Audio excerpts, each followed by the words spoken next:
Jerusalem നഗരത്തിലേക്കുള്ള യേശുവിന്റെ രാജകീയ പ്രവേശനം അനുസ്മരിക്കുന്ന ഓശാന തിരുനാൾ സമുചിതമായി ആഘോഷിച്ചുകൊണ്ട് കോട്ടൂർ സെന്റ് തോമസ് ദേവാലയത്തിൽ പീഠനാനുഭവ വാരത്തിന് തുടക്കം കുറിച്ചു. കോട്ടൂർ ലിറ്റിൽ ഫ്ലവർ സ്കൂൾ ഗ്രൗണ്ടിലാണ് ശുശ്രൂഷകൾ ആരംഭിച്ചത്. തുടർന്ന് പ്രദക്ഷിണമായി എല്ലാവരും ദേവാലയത്തിലേക്ക് പോയി. വികാരി ഫാദർ ജോബി ഇടത്തിനാൽ ശുശ്രൂഷകൾ നിർവഹിച്ചു.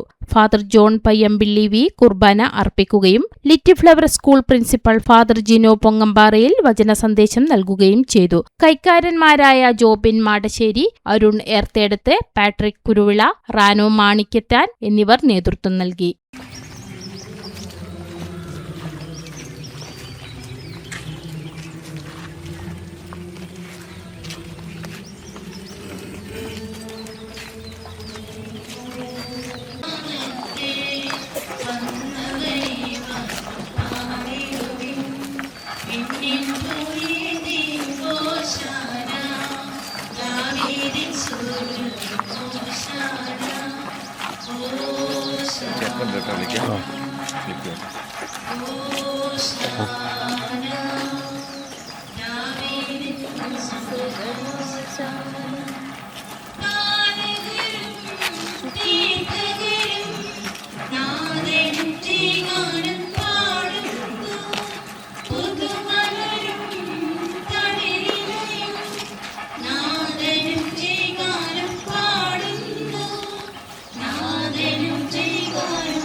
വരുന്നുണ്ടോ